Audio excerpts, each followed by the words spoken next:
The Battle of Britain is about to begin.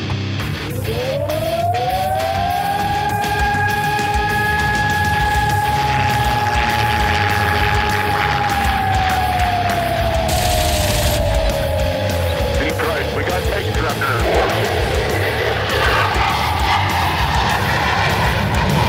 Let's follow a radio on Detroit. I do not have that on the target right now. I've got a 17 right in front of me. I'm going after it. Right, I got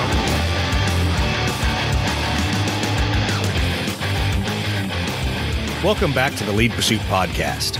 You've probably enjoyed our non-controversial last few episodes where we haven't poked the bear, we haven't stirred the pot, we haven't told Ken Nat how much he irritates us on a daily basis. But you know what? Tonight, we're going to change all of that. Tonight, I'm joined by my good friend Eric, who I had a lot of fun hanging out at the last two Adepticons with, and has continued to get me into a lot of trouble. Eric, how you doing tonight? Very good. Thank you for having me. Long-time listener, first-time caller. I knew you had to get that out somehow. No, it's good to finally have you on the podcast. We've hung out, we've BS'd about Blood Red Skies, other games, competitive play, all kinds of things over the last few years. But we haven't had a chance to really sit down and talk about it in detail. And I'll be honest, to kind of pick the scabs, make people a little bit angry. That's okay. But to discuss competitive and organized play in Blood Red Skies and how it's different than other systems. So tell us a little bit about yourself there, first-time caller. What games did you play and where did you come from? Okay, so I've been tossing dice for over 20 years. Started, obviously, entry-level drug for everybody is 40K. I am a reformed 40K competitive player. I reached my age into whether you get into smoked meats, into collecting bourbon, or getting into World War II. So exactly, I have chosen the latter. So now you're in Kentucky. You're not collecting fine bourbon. How is that possible? It's expensive. Okay, that's good. And miniatures are cheap. Yeah, plastic is just really cheap.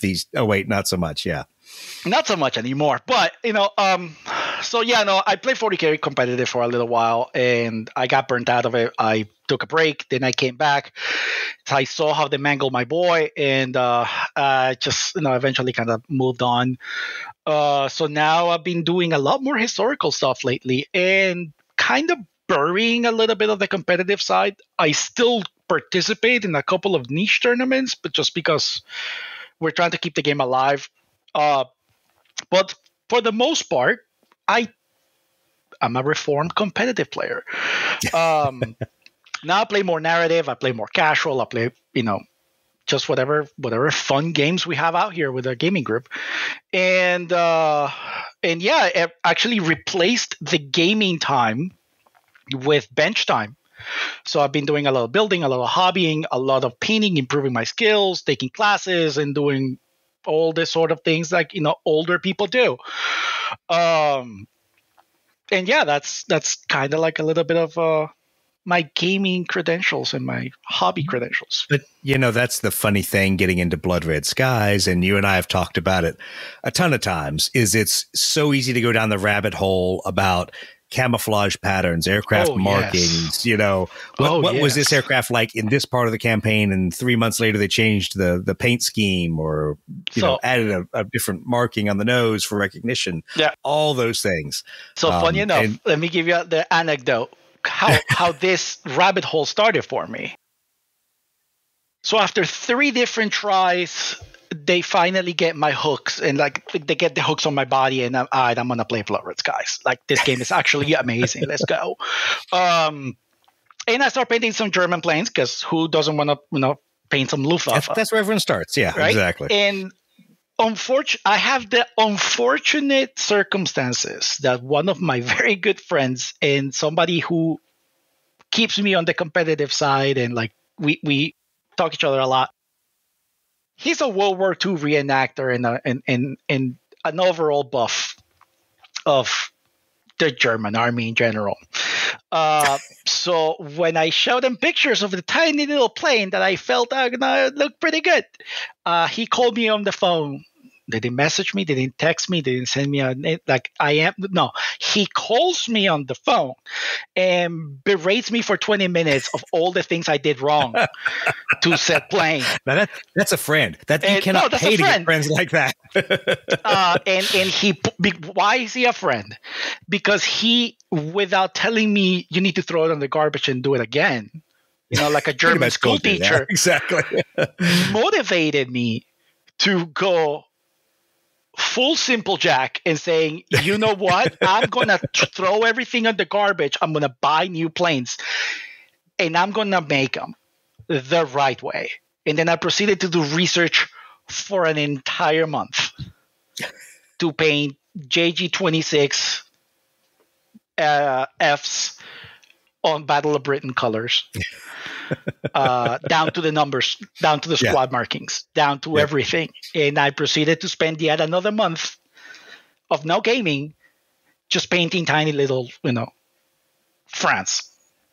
Yeah, congratulations. You've taken more time on each airplane than bolt action players take on tanks. Nice work. And then, so I do that. And then it's like, well, they upgraded to the Focke-Wulfs 190s. So now I need... You got to do those. So now I need the 190s. Oh, but guess what? They pulled 14 pilots and they transferred them to JG7. So now I need 262s. So that's happening. And that's like, there you go. That's where I tell people it's a slippery slope. Blood Red Skies, sure. Just buy a box of 6 airplanes, kid. It's so easy. And then next thing you know, you've got 5 squadrons. And I present him with my school project. He looks at it and he just says one word: good. Yeah. And he completely changes the subject. Any of them. Yeah, exactly. It's like those will do. Good. It's like, oh wow, okay, I didn't get this is an abusive relationship, I guess. They are not the right colors. This is not the right pattern. This is unacceptable. We will do this again until you get it right. Until you do it right, or you don't get dessert. So I grew up in Huntsville, Alabama, with a lot of my friends as kids of rocket scientists. So like their granddad was a rocket scientist. So, trust me, I understand. So then obviously overbearing German aficionado. At that point, since you've gone so deep on the rabbit hole, you just can't do casual anymore, because now your other forces, you can just finger paint them. Yeah. That's not going to work. So then, then what are we going to do for the Japanese? Then what are we going to do for U.S. Navy? What are we going to do for Western, Air Force? What are we going to do for this? What are we going to do for Soviets? The train has not stopped. It's a one-way trip to... Oh, no, it's a train wreck is what it is. Congratulations. Welcome to the BRS train wreck. Welcome to the BRS training. Well, going from the train wreck of hobby to the train wreck of rules. Let's change train wrecks here. Here we go. Everybody put some Kevlar on. Exactly. Everybody buckle up, and I'm going to put the qualifier out there. This is not a personal attack against anybody. This is not personal. Can I butt in? Oh, go ahead. Real quick. Ahead, butt in. You can say it's personal. Go ahead. Disclaimer. The following message, it's my own personal opinions, and by no means and chance means any of the opinions represented by the Lead Pursuit podcast. You can come and fight me. Exactly. All right, Eric, tell us what the biggest number one problem moving from other competitive arenas into BRS has been. The biggest stumbling block for you is...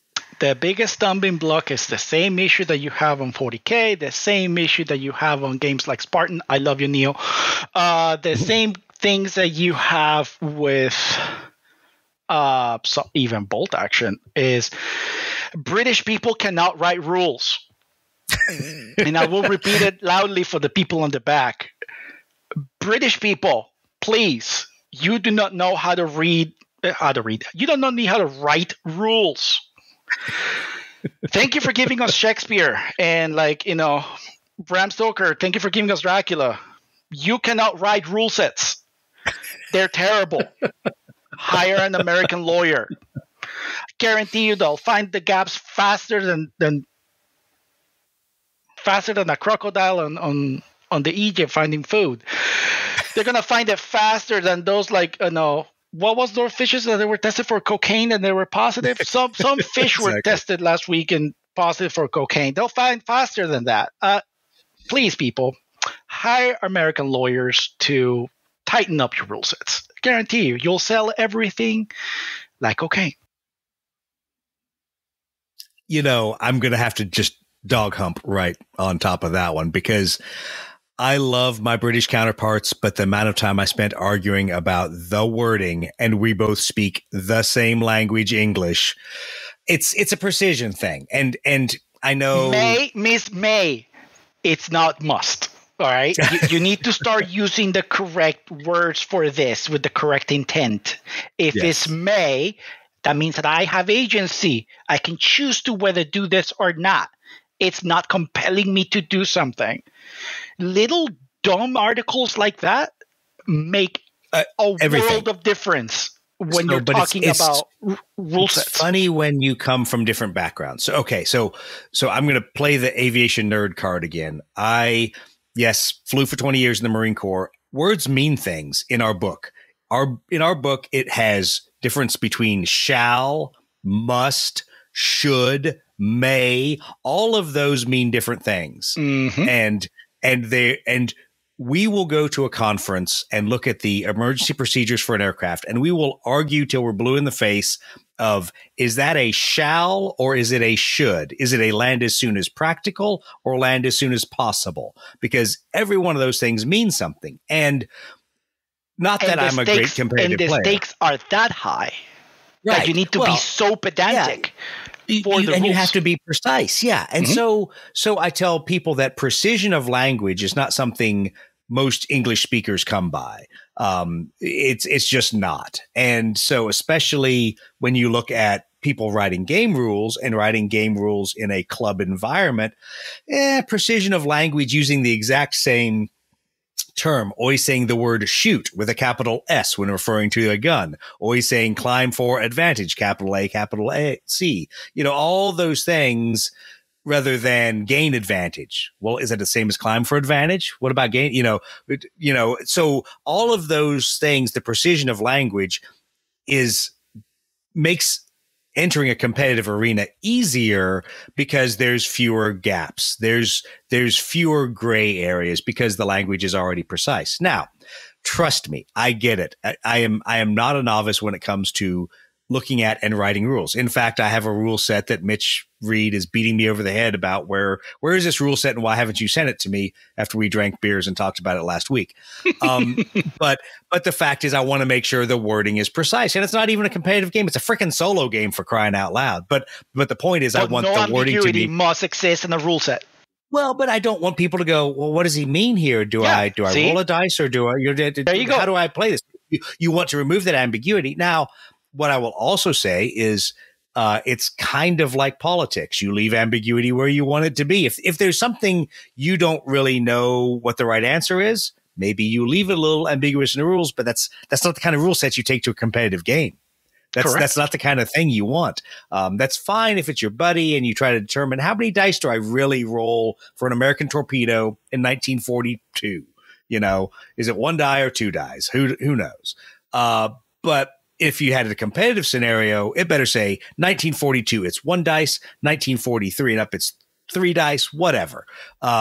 Because you don't want that wiggle room. Now, what I'll throw back to you is tell me where you, in Blood Red Skies, where some of that language, imprecise language, I guess I should say, where does that imprecise language grate on you as a former competitive player coming into the BRS arena? And we'll talk in a second about the uniqueness of the BRS arena, but where does your brain start to hurt looking at the rules in Blood Red Skies? Interactions between the doctrines and the trade cards. That is probably the biggest source of friction within the rules. The rule book itself, yes, it has a couple of little gaps, but not enough to cause like internet arguments. Correct. Yes. And I would back that 100%. The rule book itself feels mostly, and besides my baggage against multi-engine aircraft rules, most of the wording of the rule book is tight. Yet when you get to the cards, different things are said, or it takes place in different phases, like you and I have talked about. Some trait cards take place at activation. Yeah, the aggressive tactics, tight turn controversy. That whole controversy of does it? Well, it is, and it still is simmering, which is fine, but it shows a gap in the language that per the way the doctrine states, it's played at activation. So theoretically, it takes place before before burning of advantage, before all those things. And those are part of the ambiguities, part of the gaps that then, somebody with a highly competitive sense will exploit those rules to a maximum level of benefit. So I would say the rule book could use a little bit of tightening. For example, the definition of tailing. Right. It doesn't quite tell you that it's like it has to be a straight line. Like it says it, but not quite like clear black and white. You have to kind of like dig up a little bit and kind of like understand it very well. But it's once again, because in two places, a separate place it says that going post to post is to determine shooting arcs, yet all the way down when you get to tailing, it talks about you've got to be pointed at the pointy thing has to aim at the things like but does it go post to post too? Like, is it not? No, apparently it's a straight perpendicular line without deviation, and that has to aim. It's like, well, then why don't you make a clear diagram that tells you that? Right. Again, if you hire a lawyer, fighting for that diagram. Well, that diagram is gone. The lawyer will point it out. That diagram's gone through 4 revisions that I know of, Eric. So it was in the original starter set rules. It had some issues. Then it was fixed by a guy in the forums who put out a much better diagram for Andy. Andy adopted that, put it into the FAQ, that with a minor wording tweak. And then there was one more edge case that was put in there to demonstrate that range is base to base, but arcs are post to post. And so that was put into the tailing discussion diagram. But these are circumstances that happen when like somebody finds a gap, and then it's like, hold that thought. Because this is what I hammer down on. Finding a gap or finding something in the rules that someone's exploits isn't necessarily a negative thing. It is. It's an opportunity for the community to either come to a community answer, or for Andy to pitch in with Andy's answer, or Ken to pitch in with Ken's UK answer. And here's how we'll do things in the UK. Me to pontificate about, by golly, US tournaments will do it this way. But it's an opportunity. There's going to be holes. There's going to be gray areas.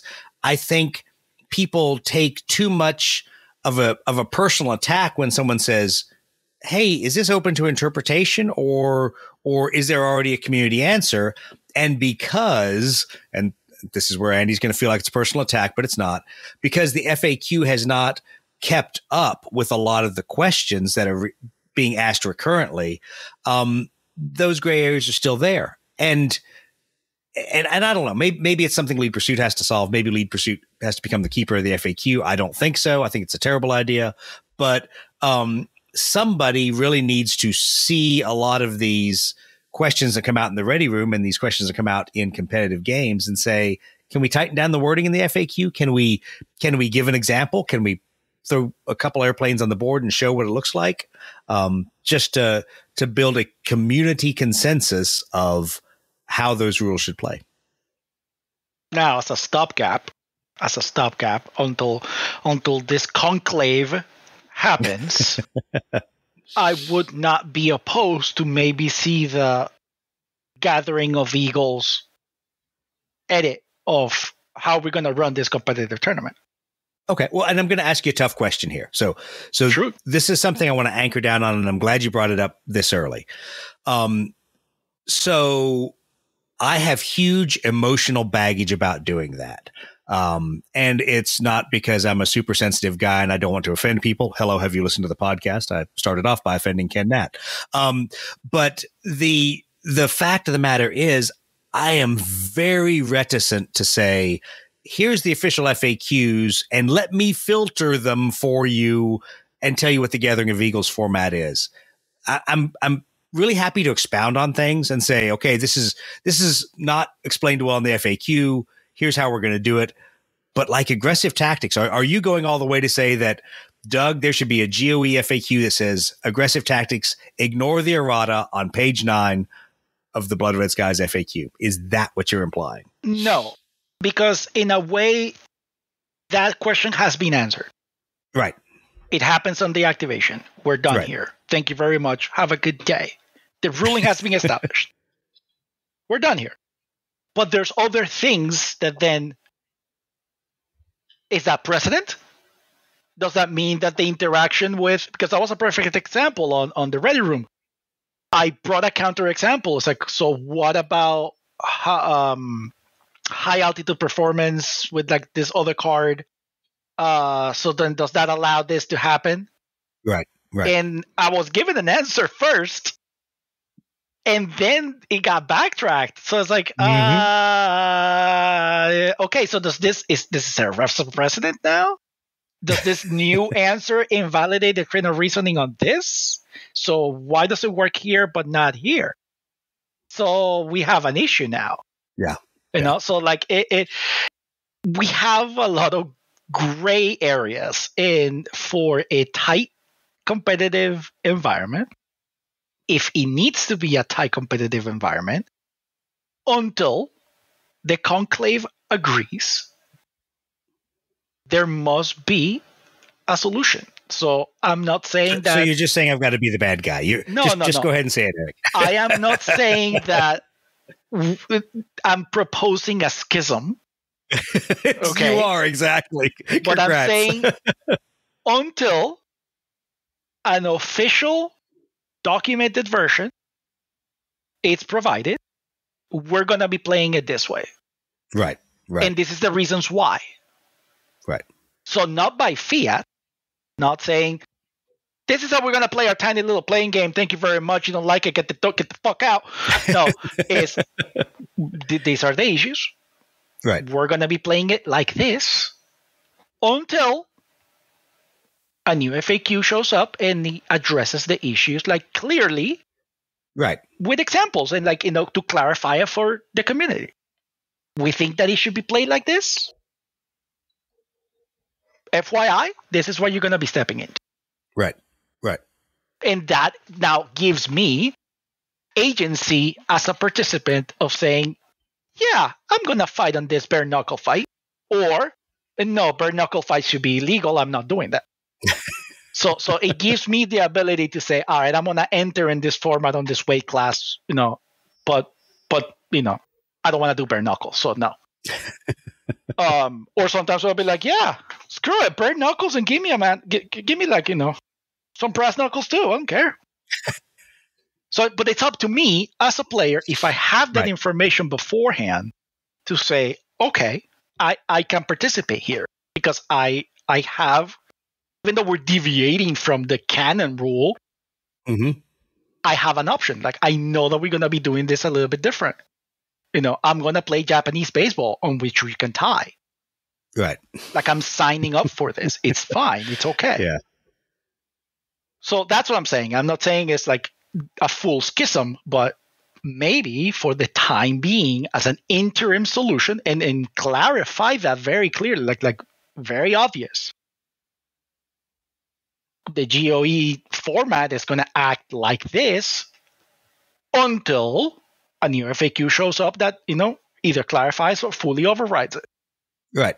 And to be honest, I'm fine with whatever call Andy makes. I may not agree with it. I may think it's a terrible call or a terrible errata, as closest enemy has been for aggressive tactics.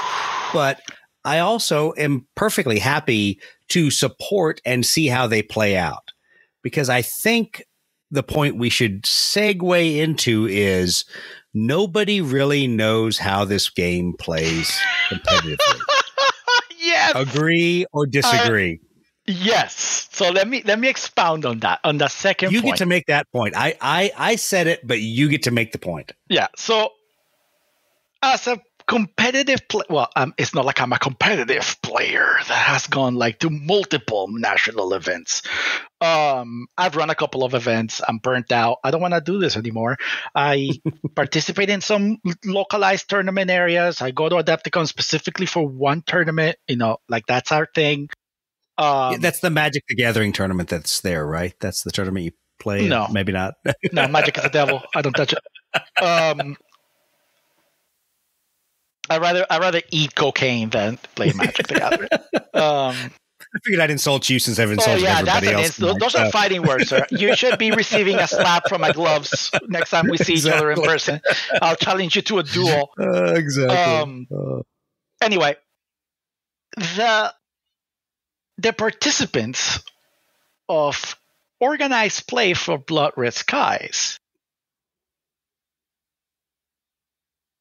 interestingly enough, are like the most relaxed, lax, and chilled players that I've ever seen in something using the word tournament.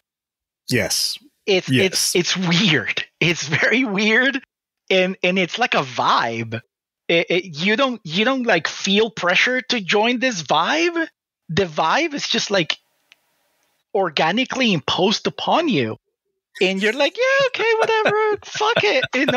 Does aggressive tactics happen? I'm gonna lose, whatever. Does the aggressive tactics happen at the end of the turn? Okay, all right, fine. Here's my dice roll. All right, wow, that was awesome. All right, cool, whatever. Maybe that's why Mike Lewis has been able to like disassemble me, like if you couldn't like a hack broken radio Mike's every game, time I play him. That's fine. I literally wiped the floor with him at Siege of Vicksburg. See, you say that. I need to see it with my own eyes. I want to see the look of misery. I got lucky. I got lucky. Oh, he was miserable, but I got lucky. When he gets taken apart by the spider, like, because he's done that to me twice. That's about how it was. Yep. Yep. So somebody needs to. I need that retribution. Sorry, Mike. I love you, but God damn it, we're having this discussion, and Mike's a great player, and I love playing Mike. Yeah. But it's so funny because Mike will back me into a corner, and competitive Doug comes out, and I hate it when that happens because that's not who I am. But damn it, if you're gonna put me on the ropes, then motherfucker, I'm gonna punch you in the fucking face. Right. And so we had, I think it was the third game at Siege of Vicksburg, and it was a shitty start for me, had a disadvantaged element, and he was just trying to dog hump my zeros. And I'm like, all right, just fucking gloves are off, motherfucker. It's going to be no stalling until I run out of no stalling cards. Shoot me, whatever. Boom, shit. Fuck you. Here's a deep pockets. Oh, fuck you. I got another one. Yeah. So, it was, it was not my proudest moment. Not, but and I'll say this about competitive play is, as we talked about before the show, you can be hard over about how the rules are. You can really hold someone to how the game has to play, and you can still be a good sportsman about it. You don't have to be an asshole about it, but you got to have a standard. There is no excuse whatsoever for unsportsmanlike behavior like that. Exactly. That there is no excuse whatsoever for you to be an asshole, for you to be berating an opponent or like exactly that absolutely has no place. And I highly encourage, if you're ever playing on a tournament and somebody's being a total dickwad to you, grab one of his plastic little stupid models and crush it with your hands while keeping eye contact and then putting it back on the table. Establish dominance. Early. That's bully behavior, and he needs to know that you will not be bullied, and then you continue to play in the game. And I'll guarantee you, that person will either have an apoplexy or he will start checking their behavior real quick. Well, I tell people that with Mike and I, we we both laughed at each other's horrible die rolls. We laughed at horrible setups. We had a great time, but we did not give an inch. There was not a moment where we pulled a single punch. I found every opportunity I could play a no stalling card, and if I could couple a no stalling with aggressive tactics and totally screw him over, I would. But there's still a point at the end when you shake the guy's hand, when you admit you had a good time, and when you congratulate them on their play too. Because even though I beat the snot out of him at the end of the game, he played hard and he played well. And I had no problem congratulating him and even sitting around talking about it afterwards, where I thought maybe I got a little lucky and things turned, which gives you a chance to have a super competitive game, but not be an asshole about it. I mean, shit, I was just watching the Olympics, and I always laugh when you see Olympic swimmers give everything in the frickin' pool and miss by 0.08 of a second, and they still go over and they hug the other swimmer and they shake hands and they're super excited for the other person's medal win, but they missed by just that much, by like fractions of a second. Yeah. How long ago was this game with Mike? That was back in February. It was Siege of Vicksburg. February. So we're talking about almost 6 months, 5 months on the outset, and you're still talking about it. All right. So no. So I'm illustrating the point is you played this very hard game that it was very rewarding to you, and you did have a good experience, regardless of how many neurons you burned playing that hard. Right.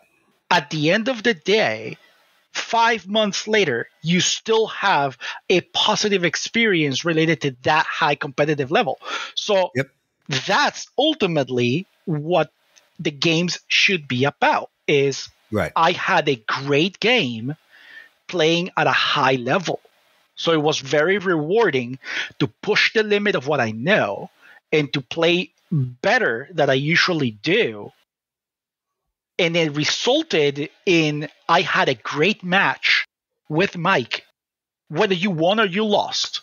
Right. Because the 2 games that I have with Mike, he has taken me apart. Like they've been complete wipes. But I've never felt like, man, that guy's a dick. Like that guy worked me. That guy was like, he gave me a bad game. No, like we're still talking about it. It's been almost a year now. And it's like, that game was like, wow, he fucking destroyed me. But that was good. Like I learned something. Like that was like, shit, eye-opening. So that's it. That there is a balance, and there's a weird mechanism of reward with pushing yourself really hard to play at your highest skill set, and somebody match your vibe and provide you with a good experience at the end.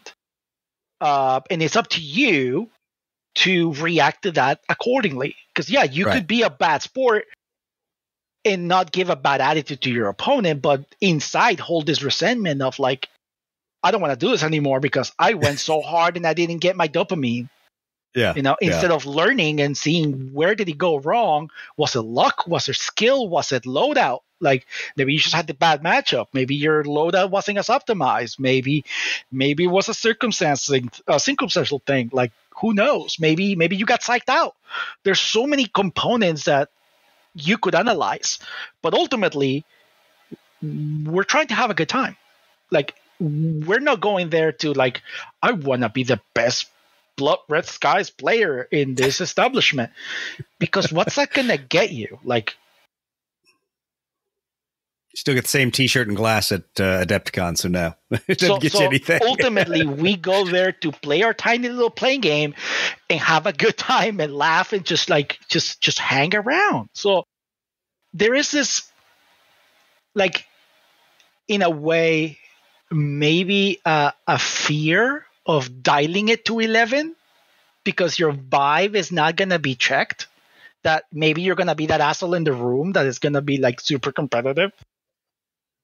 And maybe that's what's needed, because that will force us to close the gaps, to make each other better at playing the game, and start looking at, maybe you don't need to bring Spitfire Mach 5s to play this game, which I refuse to do, because it's like the overall like plane that everybody likes.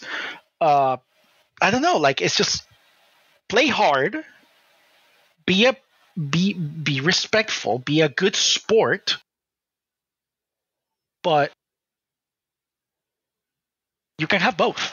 And I think, at least in the US, the games we've frequented, so NashCon, Historicon, Adepticon, things in the central part of the US have taken on a very relaxed vibe.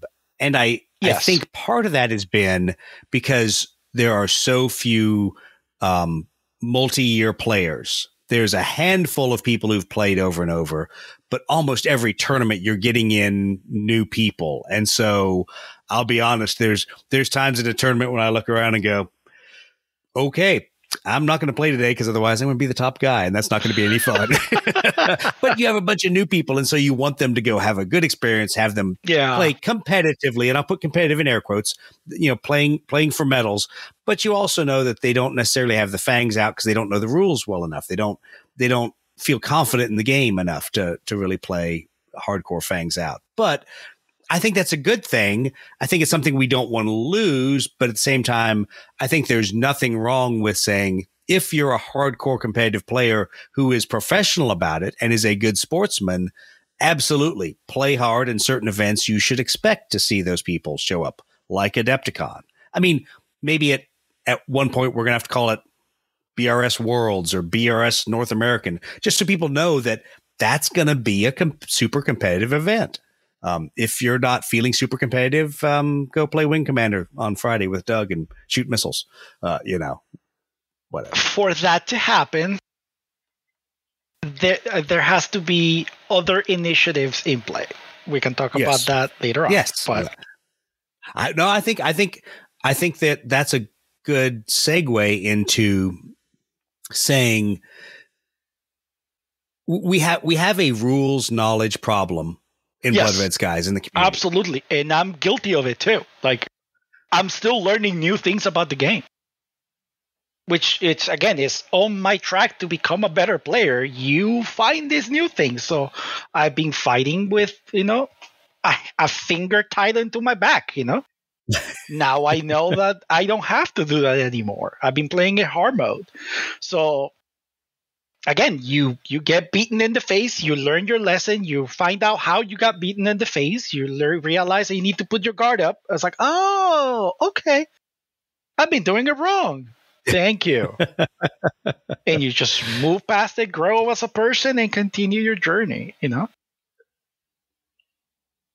So the question is why? Why are we so, as you used the term before we started recording, we're siloed. We're cylinders of excellence, where everybody plays their own version of Blood Red Skies in their region. How do we fix that? What do we do? Integrating the spheres, crossing streams, making sure that the Adepticon crowd, the Chicago, Illinois, Missouri, that kind of area gets played with the people down south, the NashCon attendees, and then the people who go to Historicon get to interact with these other two groups of people. And I have friends in South Florida that they don't get to play with anybody because it's the wastelands. And nobody plays war games down there. They're too concentrated with the party and the boats. So is that a problem? If we had parties in boats in North Alabama, do you think I'd be wargaming? For wargamers, it is, because you do war games with parties and boats. So there has to be a way. Golly, if there was a way where you can play remotely with people, Doug. It's weird. If only there were a simulator for tabletop games. Way on which two people can sit across different time zones and play a game where you don't have to be next to each other. It's weird. You think some other community might have already cracked the code on this? Maybe. It's weird. I think those guys in what do they call that community? X-Wing? Maybe. Yeah. I have to. Well, I got to give credit where credit's due. I mean, I don't watch Gold Squadron podcast that much. I don't follow X-Wing competitive play and the different factions within how X-Wing should be played, especially now with the death of X-Wing officially. Well, I refuse to believe that a game is truly dead just because they're not getting support. I look at all the games on my shelf that I still play that are totally unsupported in that term. But, whatever. I look over there in games like Ogre that haven't had anything new in the last 8 years or something like that, other than miniatures, whatever. I still play it. It's fun. But I think looking at what they've done, where they do games by availability on Tabletop Sim or whatever simulator you're using. So it's not necessarily by your time zone, but it's by when you could play. So if you're like me and you could play at 6 a.m. on a Sunday morning, you sign up for the 6 a.m. Sunday morning league, and maybe somebody in England who's playing in the evening for them signs up in that same league. I think there's ways to do it. I think one of the strengths is we know Tabletop Sim works for it, but we know Tabletop Sim has some big blocks to move. Yes. I mean, it only moves in 15-degree increments. That is a big problem. I would like to get my hands into somebody who can mod things for Tabletop Simulator. If you're listening to this podcast, please reach out to Doug. We need your help. Help us fix this. We need your help badly. Because I think it would be if and maybe there's really 3 tabletop simulators out there. There's Tabletop Sim. There's obviously Roll20, which is much more RPG based. And then I always forget what the other board game simulator is. I was just looking at the other day. But the fact is, Tabletop Sim is kind of where Blood Red Skies has resided. So it's an easy fix. It's an easy fix. I think it will be the path of least resistance. You just need to solve the rotation radius equation, the gradial equation. It has to be granular. It can be 15 grade increments. Yep. And I would like to see the ability of only moving on a straight line option. That way you don't accidentally, shimmy sideways. Right. Absolutely. And that keeps everything even tighter. I got to show you the trick to that in Tabletop Sim. There's a way you can do it. Oh, but it has to be set as the ground rules. Yeah, it has. Yeah, exactly. It has to be so that people know how to do a straight line, a straight move. But anyway, but I digress. The point being, idea is integrating these communities. Maybe launching maybe a Lead Pursuit podcast Discord. And only we had one of those. And in that place, basically, where just people can organize games and let the dogs of war loose. That would be a great idea. I think like a lot of things, it just takes somebody doing it. And so if it means that I've got to get up at 6 a.m. and play in the 6 a.m. Sunday league, or somebody wants to play in the Wednesday night, after Bible study league for all the Baptists in North Alabama and Middle Tennessee, Praise whatever. Jesus and tell your opponent. Pick whatever time you want. And there's actually some good software tools out there. I'll be honest. As soon as I started listening to the guys over in the X-Wing community, how they were matching and how they were keeping track of it, I kind of went out to see how they were building the community to match players across the zones.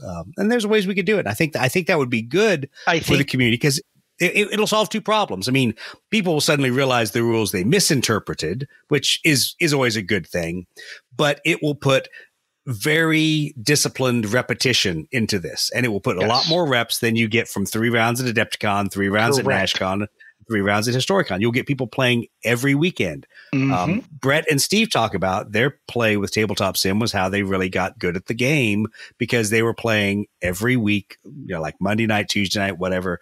They were playing campaigns. They were playing multiple missions. So forced them to learn a lot of different techniques. I am a huge proponent on training, on doing your training, Yes. and like just getting your reps in and getting exposure to the game. I have not fought against other German players, which is weird. Right. So I have a gap of knowledge of facing German planes. Right.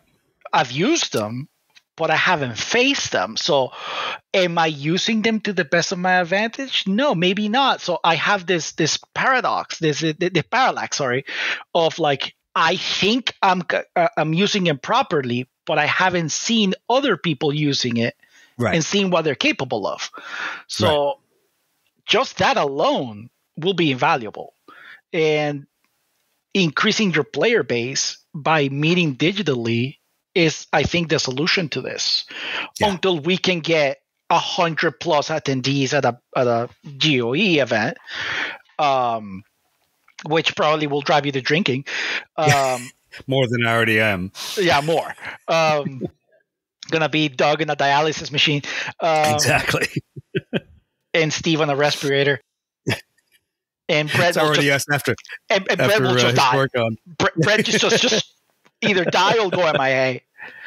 He'll just disappear. He'll be off He'll on just his be own. on a beach in Cabo, just like, why is Doug calling me? Exactly. No, so like, I think playing digitally, it's a great idea. I think that we should get on it now. Yeah, and I think that's the best way to hammer down on some of the gray areas, clarify them, play whatever the fix is. Because once again, just because a bunch of dudes who have played the game for 5 years sit down and go, "Oh, I think this is the best way to explain it or to rule on it," that may not be the case, and it may create open more cans of worms than it solves problems. So. Throw it in a lab and start finding out how this would interact with that. And maybe you think that the solution is there, and then realize that there's a trait, a plane with traits that then do something like you're not expecting. And those are the things that you only find out by somebody using the exploit. Competitive gaming is a different animal in itself. Like it's a constant game of gotcha. It's a constant game of like, oh God, I didn't know that was possible, and it's technically legal. Wow. Okay. You'll be surprised of what truly competitive players can come up with. Right. I think there's people that have challenged that a little bit in the Blood Red Skies world, but no one consistently over time. People have walked in and brought up a few issues or a few holes or exploited them in a game to where we can say, "Oh, now I see there's a problem there," but never consistently. And it's never been a bunch of players, and there's been no meta. So when one exploit gets found, everybody doesn't just jump on it, So let me turn the tables on you. All right. And asking you this question: is that a symptom of the problem?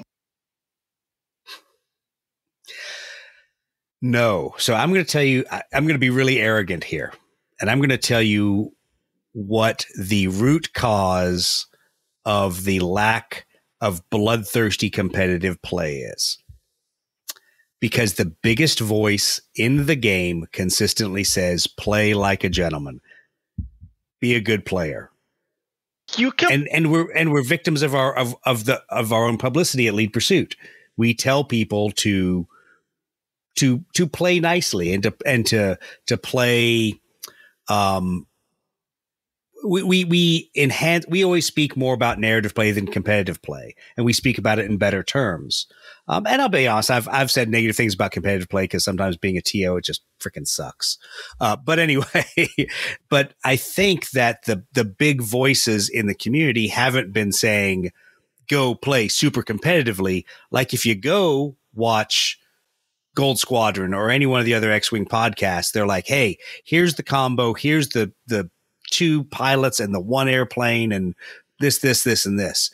And we're not out there saying, "Hey guys, what you ought to do is you ought to put a list together with, an ace that's got aggressive hyper tactics, optimization. tight turn. Yeah, let me tell you, the hyper optimized list for your Spit 5Bs that's going to win you the next tournament. We just don't do that because that's not how And you shouldn't. the League Pursuit crew. Well, And you shouldn't. I think somebody should. No, if only we had a no. That I think those are skills. Those are finds that the player itself should find. right. If you spit me the best 109 list, I probably can pilot it, but it won't bring me the same level of reward as me stumbling upon, this list and playing it and refining it. Oh, I don't think that doctrine works. Maybe this one. And like, okay. And like taking it and continue to refine this list that you've been working on a little bit and taking it to like its ultimate form. That will bring you sometimes more reward as a person than winning a tournament. If you're that kind of pathetic individual. No, but I say that because that's the tone that we have carried for 5 years at League Pursuit. And is you that can do, we and love, you can do we both. Love, you can do no, both. No. I agree. I'm not disagreeing, but guys like Brett will say, "Oh, I love list building," but he loves list building, but we don't analyze the lists. You know what I'm saying? Is we play the list once or twice. We're not repetitively beating the crap out of that list until we find every hole in it and find the perfect optimization, you know. Maybe we should. I think we should. I think I should play more, but that means now that I have a ludicrously large 34-inch curved monitor in front of my desk, now I can play TTS in all of its glory. Let's go. I spent way too much money on IT gear this week. It was like that 4-year tech turnover. I'm like, my shit's old. I need new shit. So now I'm broke with all new stuff. So well, guess what? Tabletop Simulator is still free. Let's go. Yeah, I know. Let's go. Let's go do it. We should.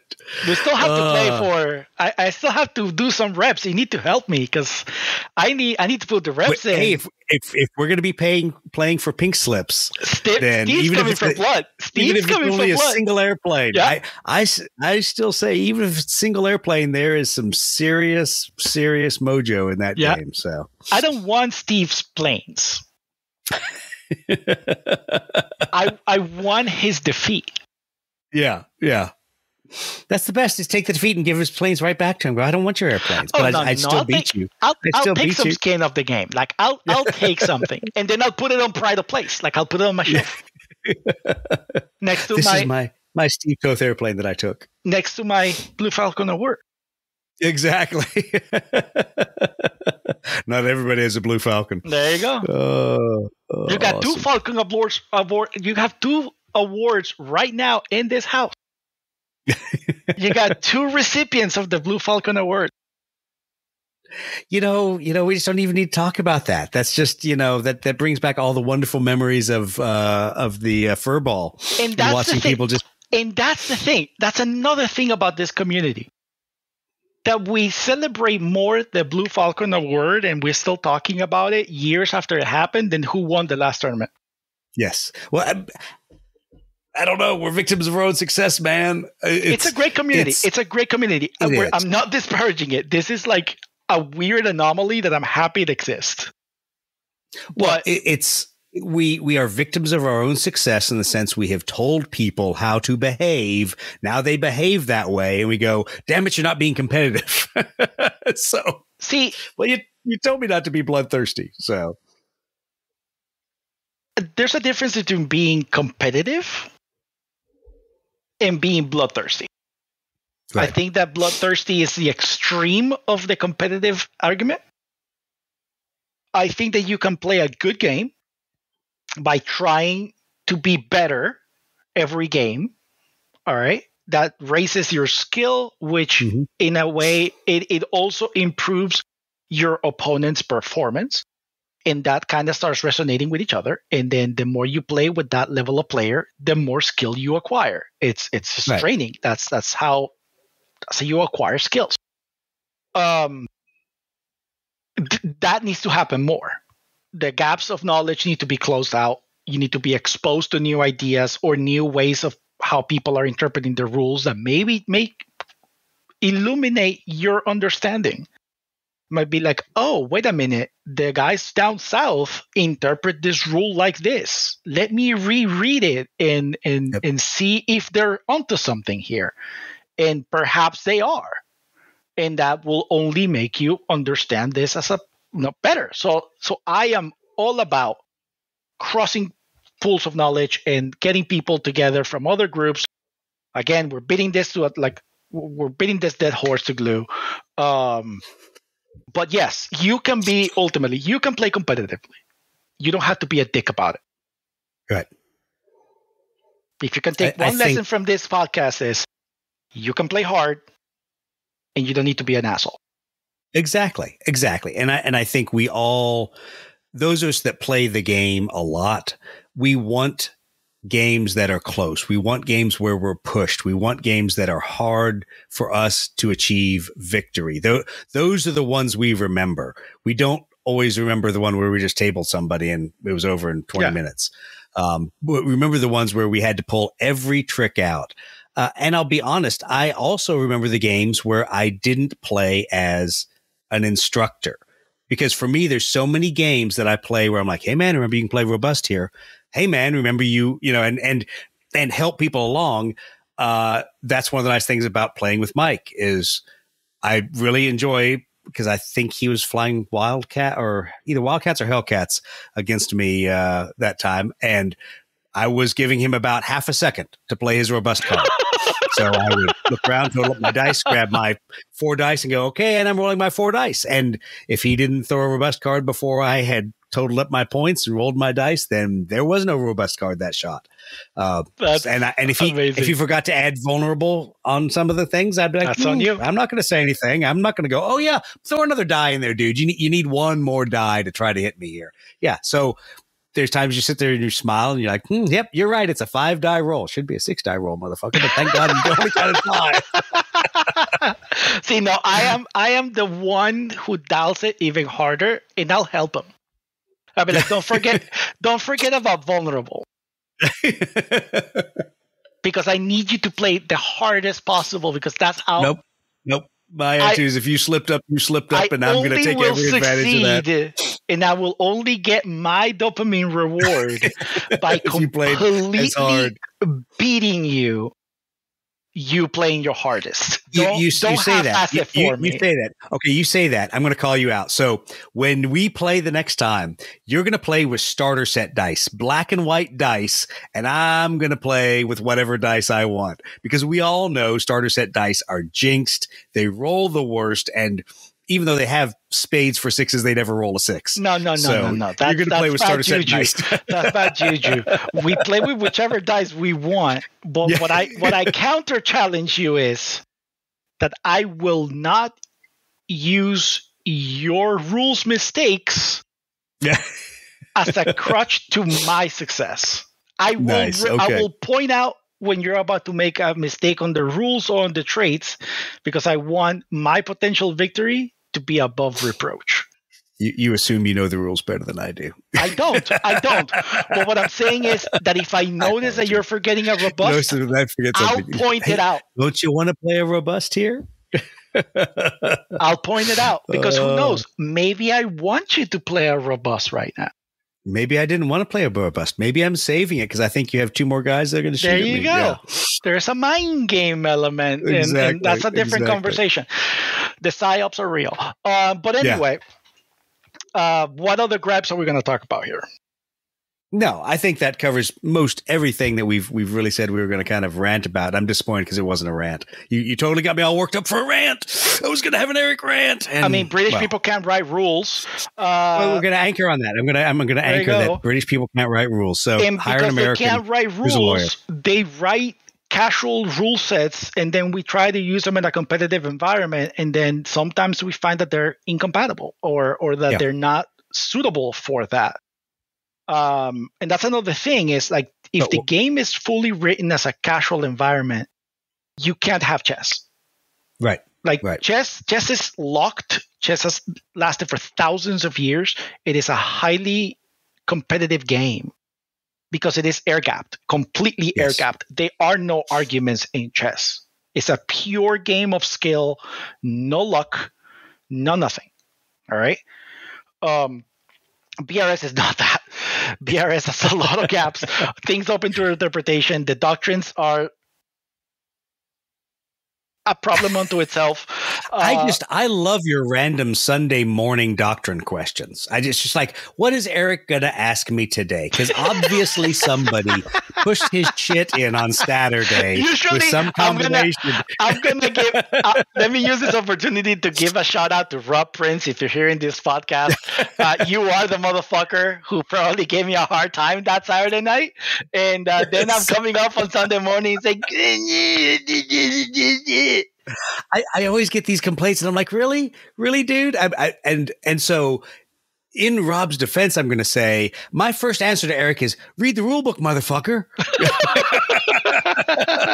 It's in the rules. Read the rules. Why are you asking me this question? No, because I ask you about the interactions. It's like, listen, this says this, and that says that, and how do you reconcile these two things? And those are great questions because I think so many people just assume because we play in a very casual style and they don't look at it and go, no, it said at activation. So you don't play this card any other time. You play it at activation. You don't play it at move. You don't play it at pilot action. It's at activation.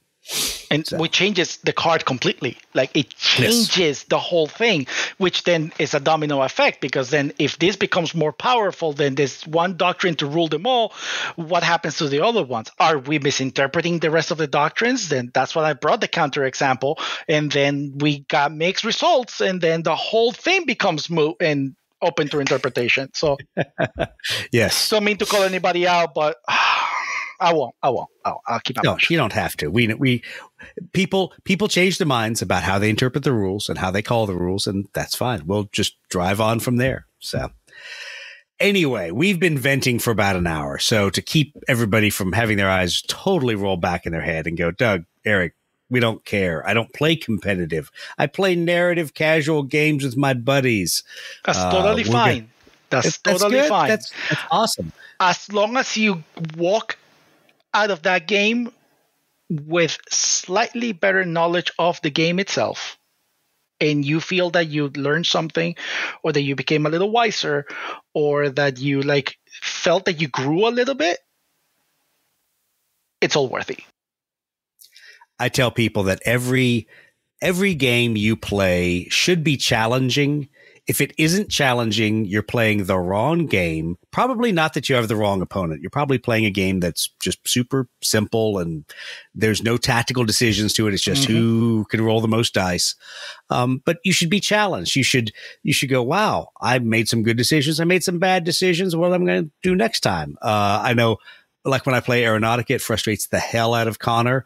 I will play 3 turns and then realize I'm going to lose the game. Go, okay, stop. We're going to reset it. I'm going to try something else. We're going to start all over. I'll play another 3 turns and look like I'm going to lose again. Go, damn it, Connor. We're going to reset this one. I'm going to try it again. Because there's something to being said for knowing how to win on your worst day. When the dice are against you, when you've made a bad move, when you've been psyched out and missed that opportunity to play robust, your game shouldn't be so tightly wound that that's the only time you can win. So the only way you do that is you get good. You play a lot. Get good. So get good, noob. Exactly. All right, Eric. Well, thanks for coming on the podcast tonight. It's been a blast. Thank you for having me. Super disappointed you're not going to be at NashCon because I really, really, really would love to absolutely pound your face with whatever list I'm going to bring, which I don't know what list it is. I would love to go, but unfortunately, familial obligations stop me. You got to be the doing responsible adult. I understand that. I understand. Someone has to be the responsible adult in the room. I'm not. I'm a childless cat dad, so apparently I have no voice in America. But you know that's how it is. Childless cat dad with a bunch of miniatures. Whatever. Who cares? All right. Well, hey, we still don't have a good line to take everyone out of here. But I take offense to that. I'll die on this hill. I'll die. Right. This is the hill that Eric Moreno dies on. Yes. you should keep the original outro. I'm sorry. I like it. I think it's catchy. I think it's great, and it should remain so. I'm unorthodox at this point. Keep climbing for advantage. TM. That's how the podcast should be closed. Exactly. Fight me on the street. Oh, that's all right. We'll get it. We'll get a line somewhere. If you don't say it, I'll say it. No, I'll say it. Keep climbing for advantage, you sorry sons of bitches.